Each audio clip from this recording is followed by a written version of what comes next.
আজকালকার দিনে আমরা ঘরের মধ্যে অনেকেই ইনডোরে গাছ রাখতে চাই, কিন্তু আমরা আসলে জানি না যে কোনটা ইনডোরের গাছ কোনটা আউটডোরের গাছ।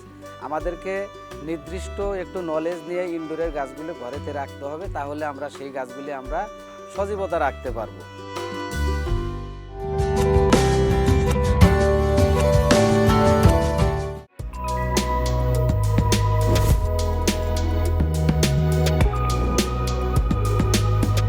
যারা বিশেষজ্ঞ আছে তাদের কাছ থেকে পরামর্শ নিয়ে ইনডোরের গাছ যেমন মানি প্লান্ট, ফিলোডেন্ড্রন, মনোস্টিয়া, মানি প্লান্টের বিভিন্ন ভ্যারাইটিস আছে। সেই ভ্যারাইটিসগুলি যদি আমরা ইনডোরের ভিতরে রাখি, যেমন পিস লিলি আছে, তারপরে আছে আপনার ডাইফেন্সিয়া আছে, তারপরে রাবিশ পাম, তাল পাম, এই জাতীয় গাছগুলি যদি আমরা রাখি তাহলে আমাদের ইনডোরের গাছগুলি আমাদের ভালো থাকে।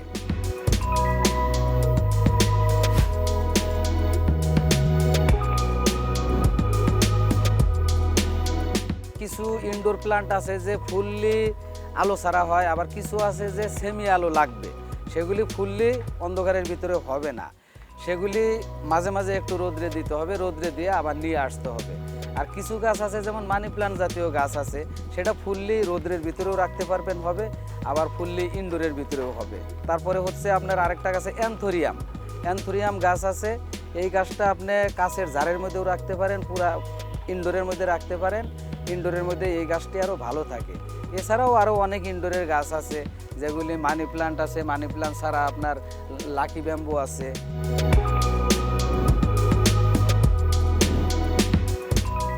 আজকাল আপনারা অনেকেই মনে করেন যে আমার ঘরের ভিতরে ফুললি অন্ধকার, আমার সেখানে কোনো আলো নাই, সেই ক্ষেত্রে কৃত্রিম লাইট তৈরি করে সেখানে আলো তৈরি করে সেখানেও গাছ রোপণ করে সেটাকে জীবন্ত রাখা সম্ভব।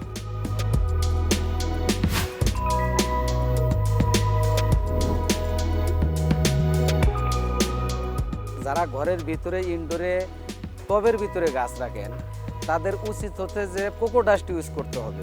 কোকো ডাস্টটা হচ্ছে যে ময়েশ্চার ধরে রাখে, সেই ক্ষেত্রে পানি 15 দিন পরে পরেও পানি দিলে কোনো সমস্যা নাই, যে পরিমাণ পানি দিবে সেই কোকো ডাস্ট ধরে রাখবে, সে নির্দিষ্ট সময় পর পর সেটা গাছ গ্রহণ করতে পারবে।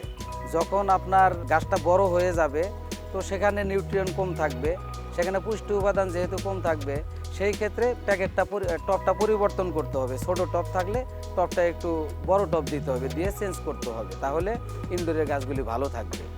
আর এই গাছগুলি আরও ভালো রাখার উপায় হচ্ছে যে আমরা অনেকেই গাছ নিয়ে যাই, কিন্তু মানুষের জন্য যেমন 6টা খাদ্য উপাদান দরকার, গাছের জন্য ম্যাক্রো মাইক্রো মিলে 16টা খাদ্য উপাদান দরকার। তো গাছের জন্য এই 16টা খাদ্য উপাদানের মধ্যে 4-5টা খাদ্য উপাদান যদি আমরা ইউজ করি তাহলে সেই গাছ ওই 4টে থেকে 5টা খাদ্য উপাদান নিয়ে সারভাইভ করতে পারবে। তো এই কাজটা আমরা করলে আমাদের গাছগুলি ভালো থাকবে।